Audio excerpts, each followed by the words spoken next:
Bienvenue fidèles téléspectateurs, vous étiez nombreux en train de nous suivre, mais j'en profite à cette occasion pour dire merci à monsieur le directeur général de l'EDEM TV pour l'occasion qu'il nous a accordée et aussi souhaiter un bon séjour au président du Conseil national de la jeunesse, l'ambassadeur William Mukambila. Bon séjour, monsieur le président, dans la ville de Bandaka. Mes frères et sœurs, nous allons parler dossier Moïse Katumbi. L'Olengeni Nilelo a longue union sacrée et en même temps a prononcé la candidature na l'échéance électorale prochaine. Toko le Bela Yango. Toko bata d'abord sur la nationalité. Sur la nationalité, il y a Moïse Katumbi. Et d'ailleurs, quitter l'union sacrée, c'est un non-événement pour nous les Tshisekidistes. Basiba Bengana qui déjà kala. Basiba Bengana qui déjà kala parce qu'il n'a pas la maturité politique. Maintenant, dans ma nationalité, notre constitution à son article 10 dit ceci: la nationalité congolaise est une et exclusive. Maintenant, Bande Konangaï, Moïse Katumbi a combien de nationalités? Parce que la loi congolaise, la constitution congolaise n'autorise pas à un Congolais d'avoir une double nationalité ni triple nationalité. Mais Katumbi a combien de nationalités?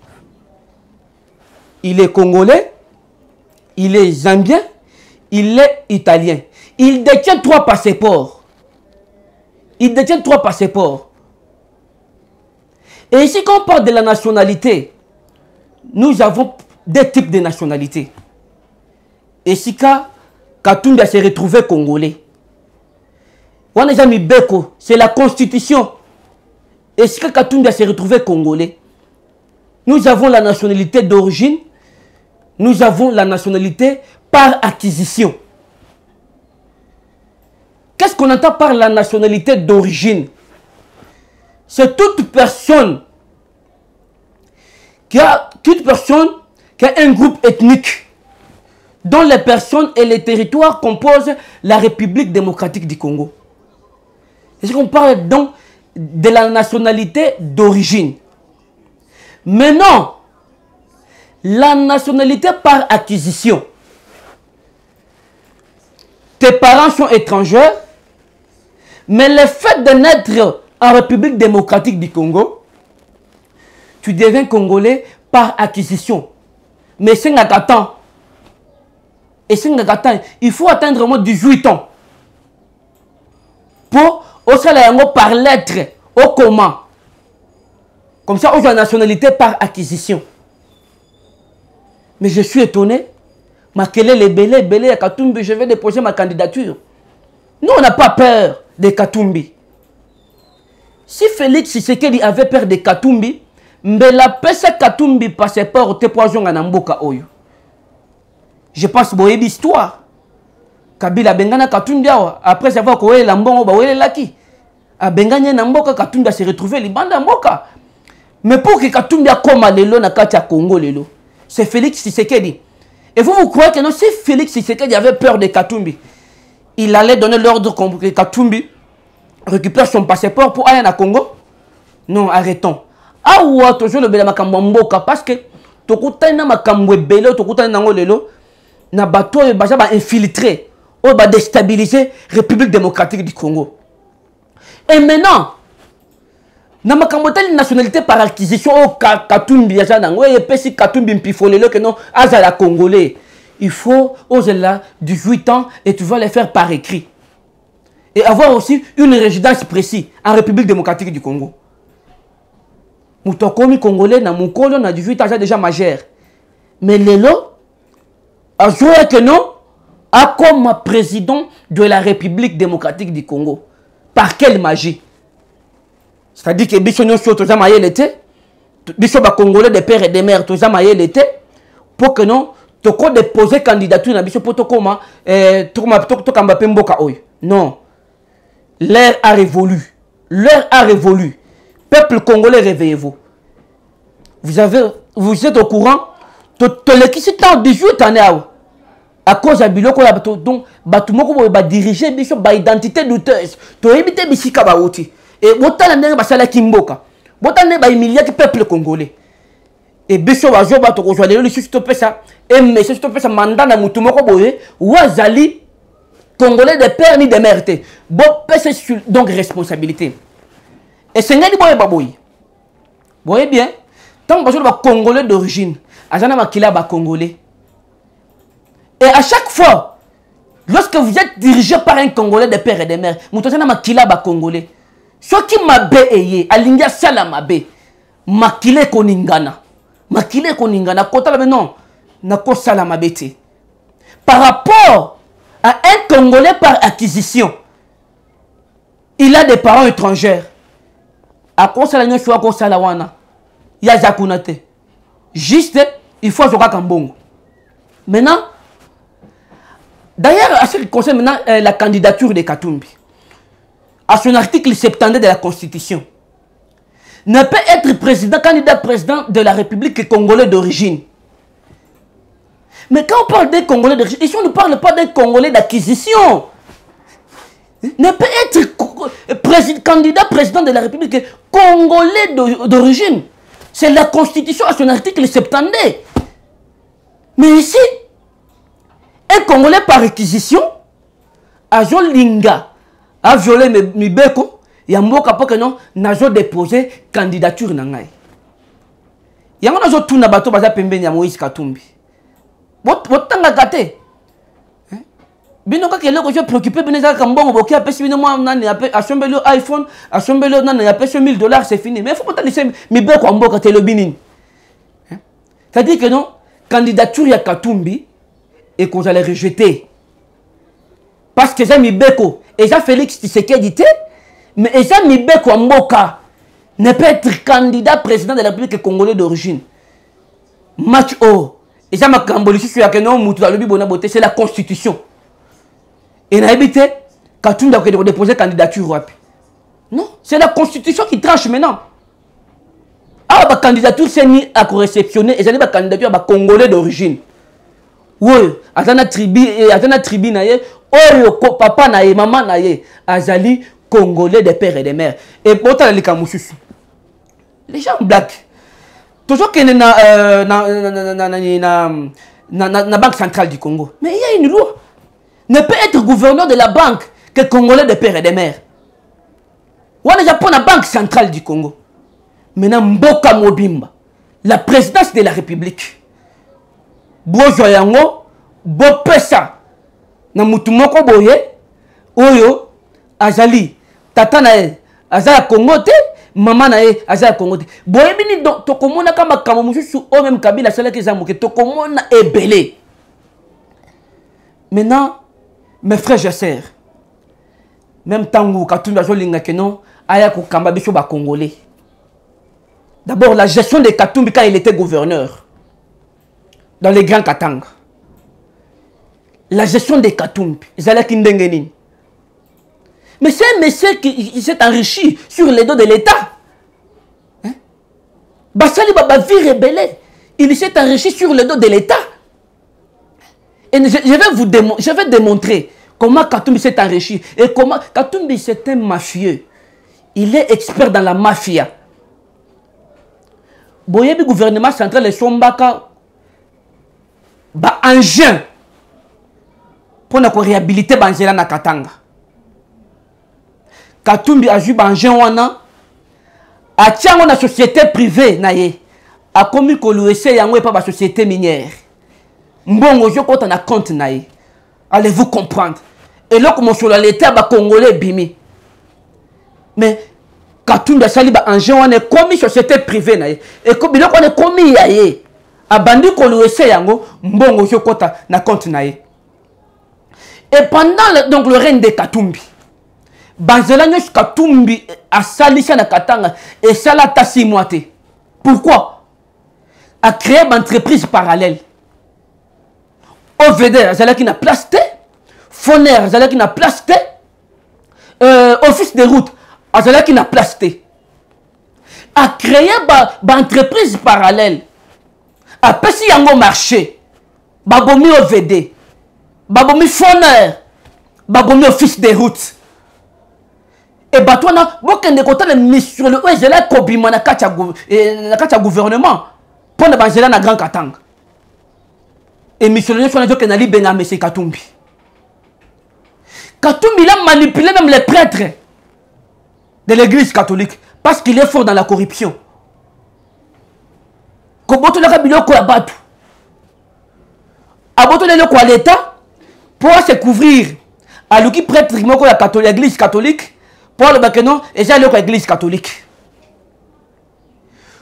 Il y a un site touristique créé par le gouvernement provincial dans la rivière Lubumbashi. Mbongo wana Katumbi azwa yango azwa eloko wana c'est comme si muto abdeke saki mbongo pour ça eloko wana mais le gouvernement provincial nde muto saki mbongo pour na eloko wana. Nous avons l'établissement scolaire Mapushken mais réhabilité équipé par l'État congolais mais Katumbi asali ndenge nini ayebi ke soki ke non asali ke non abima bato bakotimbela ye et je compte mbongo plus de $300,000 mais eloko nini Katumbi asali amoni ke no sengeli sikoyo abeti stratégie na pour boto l'école wana mais alobi ke soki nga na bimi bakotimbela ngai pa ba congolais asali ndenge nini akeko coopérer na ba prêtre église catholique abimisi bango liboso bato bala mukana tongo boye o établissement scolaire Mapushken et j'allais à l'église, à l'école catholique privée. Ça, c'est la mafia de Katumbi. Une autre mafia de Katumbi, Jekamine. Dans le place de carré minier, Katumbi a teka na $60 millions. Carré minier, wana, basomba yango pas chinois. Mais avant, somba donc a teka yango. Chinois, bayaka na Jekamine ba sollicité pour na kosomba carré minier, wana. Et bayo kani na Jekamine une somme de $60 millions. Et si Katumbi azala qui era yoki information que awa ba chino moko baye na Jekamine pour que non bazo linga ba somba carré minier moko boy na $60 millions.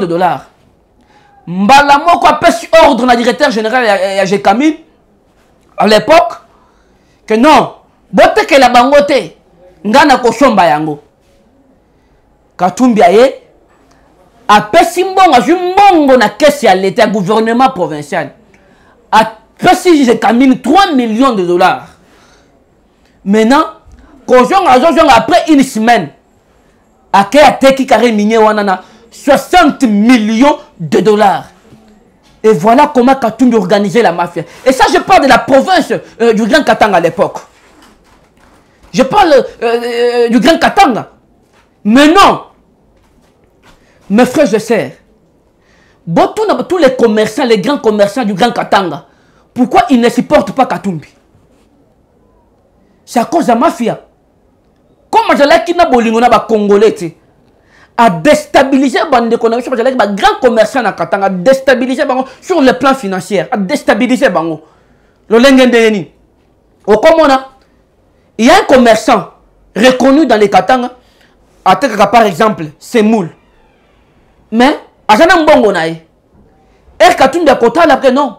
Et c'est un qui a déstabilisé. Parce que ceci n'a jamais été appauvri les Congolais. Comme ça, on va être très puissant sur le plan financier. Et à chaque fois, on va manipuler les Congolais, on va faire un misère. Et ce qui va s'initier, moi, au paniqué, au bandit qu'on bête beaucoup. Et c'était ça. À mon avis, que non, avec bandit qu'on a vu sur un grand commerçant à Katanga, donc des bazars plus forts, moyen qu'on manipule bango et qu'on a laté. Mais mieux vaut les déstabiliser.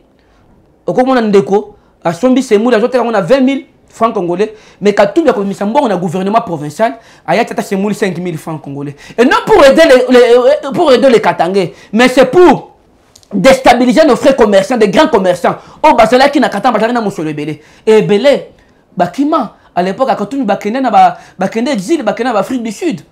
Maintenant, un monsieur pareil. Un monsieur pareil, vous lui demandez que non, d'être un président de la République. Bon, la mafia à Katumbi, la société Katumbi a créé, comme on a la Kate. Il n'y a que le nom des Italiens, des Zambiens, des Juifs. La société Katumbi a créé. Comme on a la Kate. Bon, comment ces messieurs organisaient la mafia dans les grands Katanga. Maintenant, le lot, bonjour, c'est les Congolais, le lot. Les Congolais, bonjour, dans Katumbi. Les Congolais, bonjour, c'est bien. Bonjour, c'est bien pour qu'il y ait des mais, et c'est un honoré combat à Kimpanvita. Et c'est un honoré combat à Simon Kimbangu. Et c'est un honoré combat à Patrice Emery Lumumba. Et c'est un honoré combat à Mouzé Laurent Désiré Kabila. Et c'est un honoré combat à Etienne Tshisekedi wa Mulumba. Bonjour, il y a trahir un étranger. Il y a nettement quoi. Il y a Mikazo Kabila Kabino. Non. Pas question. Tu peux permettre Yangote. Tu peux permettre Yangote de chuter. Et mais c'est comme Katumbi qui est là, bandit qui dirige vers Mboka. Mais un jour, quand on a tongo boy, bah il dit que non, bah si bateka déjà bino et pas bah italien. Nambo que c'était kama. Et vous oubliez, c'est que nous avons palpé avec Joseph Kabila dans ces pays. Et vous oubliez, aujourd'hui vous voulez un peu soutenir un étranger encore pour bande ko kamba biso ba congolais. Et ko simbate, ba congolais kanyo sur bojwami. Nazo lingana e bisabino boy. Pour prendre conscience. De prendre conscience. Mboka na biso, to pesango les c'est pas mupayate. Yango, nous sommes obligés de soutenir la proposition de loi Noël Tchani, Congolais de père et de mère. Parce que il ne faut pas, la présidence de la République, de passer n'importe qui. Bon, que dans la France, il y a des Noirs là-bas. Il y a des Noirs là-bas. Yo suis mon noir ni nasa comment président de la République de France. Batiquer l'État. Parce que ce sont des gens qui comprennent. Qui comprennent. Donc on sait la magamie sur la poste sur bateau pèse de bako joie. Mais pas question. Pas question que non. Tu confies donc poste de présidence de la République à un étranger. Et vous avez vu. James Kabaré Béa. Normalement chef d'état-major général. Talale makambasa la biso tilelo. Insécurité na est en Mboka. Tana comme Bassala Bisso. Baébi secret armée congolaise. Babandi ko déstabiliser Bisso. Et moi tout ça sortir c'est la quitter. Et c'est une conscience zonge la bino. Et les journalistes oyo bazome benga pro Katumbi. Non. Ngai ezala makambo zo le kana est kuna. Na lingana mona ba journaliste d'investigation ba quitter sur le terrain.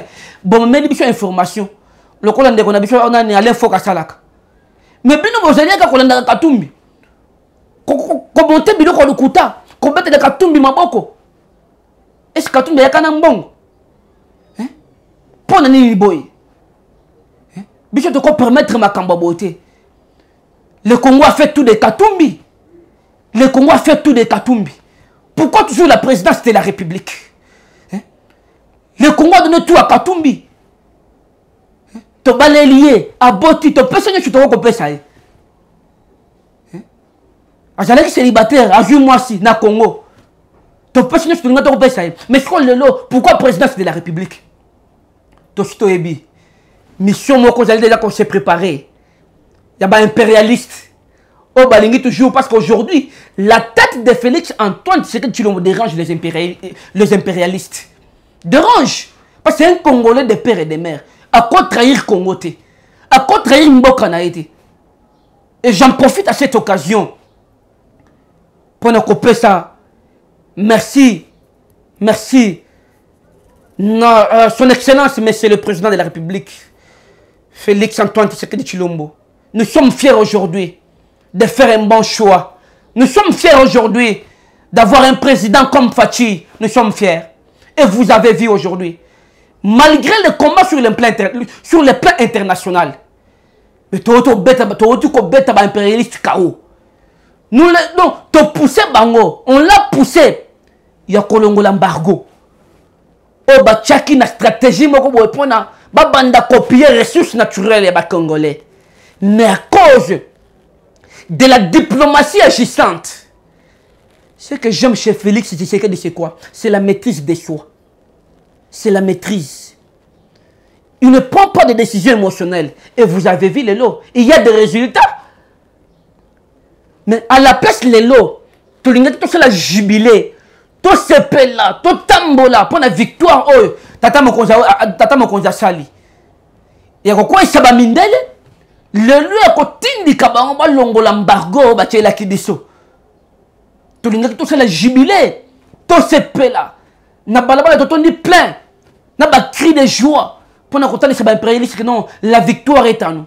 Non, mais on ne le fait pas. Et c'est quand on a battu mon bavandi quand avant de raisonner pire que bêtise, à qui avant à raisonner le kuta, ndenge na kobuka le kuta ya bêtise na étendu que ne soit na pona ko le kambon. Mais ma kambo madame ba valeur yango. Pourquoi to ko le bela yango te? To ko le bela yango te ndenge nini? Et na conscience na ba jeune. Voilà, aujourd'hui, c'est un pouvoir du peuple. Et il faut conserver ses pouvoirs. Il faut conserver ses pouvoirs. Malgré l'humiliation du chef de l'État, soit déjà opposant. Mais le lot, bandimi que non, c'est un diplomate avéré. Il a l'expérience de traiter les matières internationales. Bato Basala qu'on la que non, à ça la guerre. Non. A Kendeboy a déclaré guerre na Rwanda. Non, ce n'est pas ça. Sur le plan international, nous avons des moyens. Nous avons un moyen licite, mais nous avons le moyen illicite. Et le moyen licite, c'est dialoguer. C'est aller dans un terrain de paix. Et tant que vous allez continuer dans Tata Mokonzi à choisir la guerre, à déclarer guerre contre Rwanda. Ce sont des moyens illicites condamnés par la Charte des Nations Unies. Et en tant qu'un homme sage, très intelligent, et aujourd'hui, nous célébrons la victoire. Et je pense, là où Kagame se trouve maintenant, nous l'avons mis à la croix. Parce que fini, nous avons la paix. Il l'avait dit. C'est la guerre totale ou bien la paix totale. Mais aujourd'hui, il nous a menés dans un terrain de paix. La paix totale. Et Matouza, Tokosoma Matouza Ndenge Sengeli. Tokosoma Matouza Ndenge Sengeli sans problème. Matouza Ekoya et Belé. Pour nous sécuriser l'intégrité nationale. Tokomona l'issue finale n'a pas de Sikoyo. Tout le point qu'on mécanisme na RDC. Tokomona l'issue n'a pas de créer insécurité na RDC. Merci beaucoup. Na pesi na ba boyome mbote o bazali belé.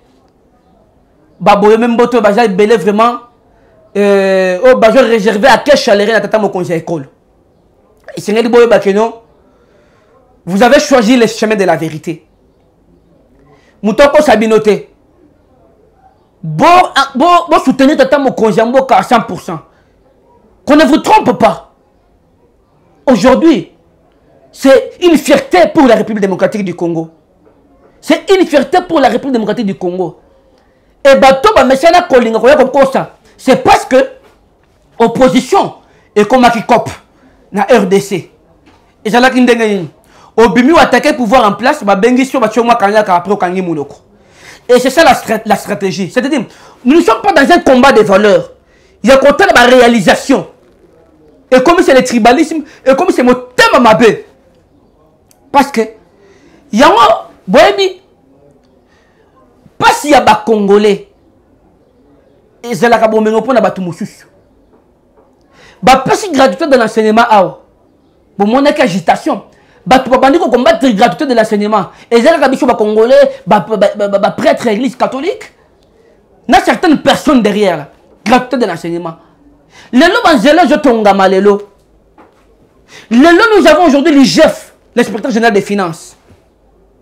Si on se pose des questions, n'avez pas à Kabila. Donc, biloko on est chez là qui wapi. Mais comment on doit te soutenir Yamalam? Non, nous sommes Zamabé.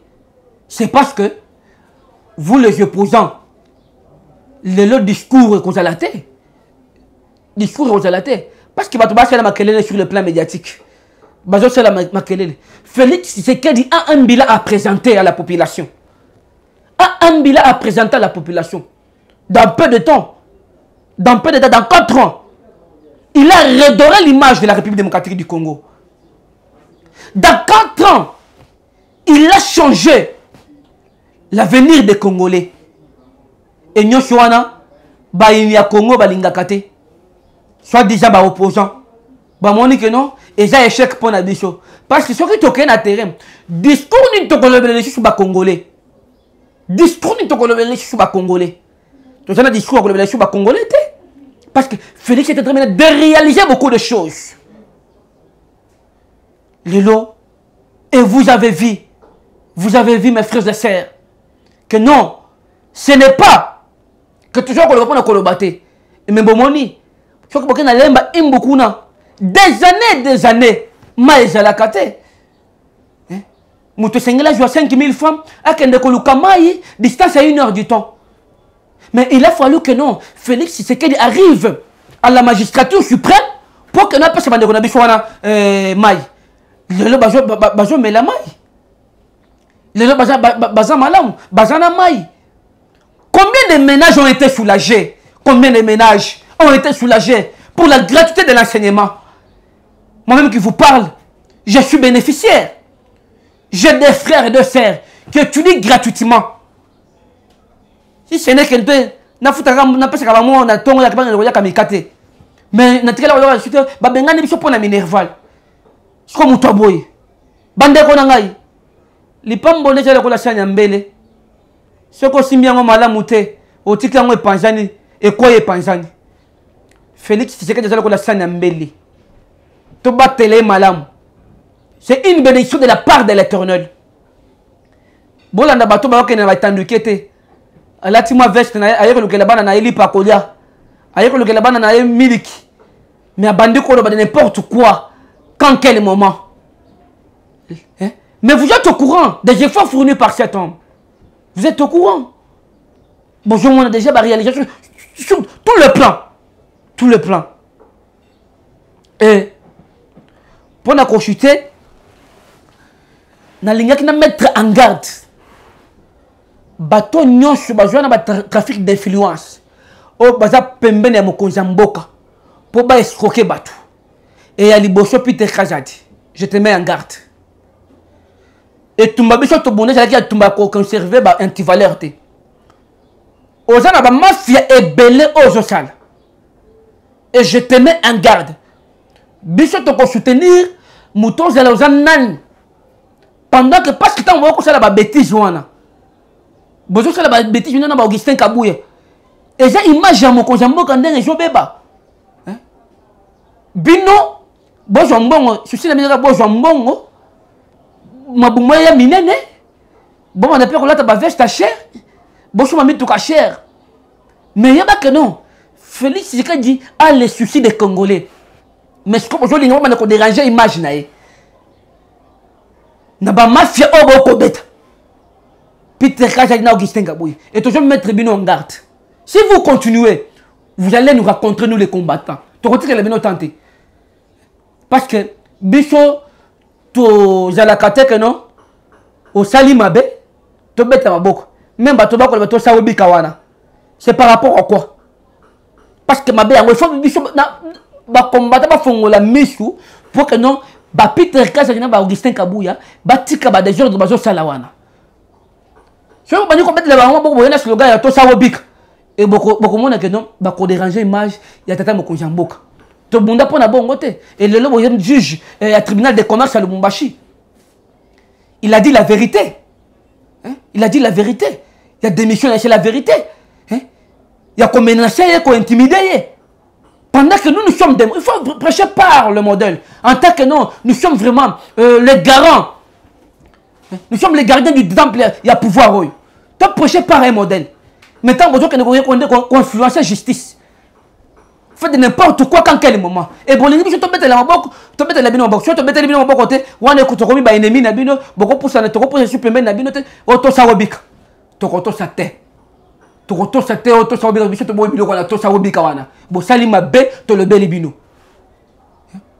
mosala ebele otata mokonzi ya mboka asali lelo ebele na mboka atomboli mboka bidia mboka lelo emati lelo congolais esika no choisi maintenant esengo ya faci mais okuta bino boye bokomi bobima bajeune patron bolingi bokona bamilio mbala moko etokobanda kolandela bino nayebisi bino boye omoni bomesana déjà koya kointimide bato na kotindaka bato na whatsapp bafingaka bato kokangisa bato mais nga nayebisi bino au moins cette fois-ci okanga na kende kovanda makala parce que nayebisi bino moto nyonso akoya na makambo ya pamba mpona kodéranger mpona kobebisa vraiment komba ya tata mokonzi ya ekole nga na kotelemela yo ozala oza nani na kotelemela yo parce que komotikela komona nsu na ndako na telemi te na betole mboko ke noto shoko biko pesa ngambonga kolia te mais na kotelemela bino parce qu'on ne peut pas blaguer avec le combat lelo bozo liati bozo mela mais bato bakufa bato bamona pasi bato bakufa bakenda lelo bakombata na biso batuma na CGI de pêche wana bafamille na bango lelo jotelengana bazomata bazokita mais bino baodonda lelo à la place de soutenir mon conjoint mboka moi c'est respecté bozo c'est respecté te bozo bana ko beta ba mafia moko boye pour bisa vraiment combat ya tata mon conjoint école na kotike la bino tante na jana bino nyosho ya mabe oyo ke no sala makamuna kuku yeba ke no soki to jouer ngo to dénoncer yo merci beaucoup.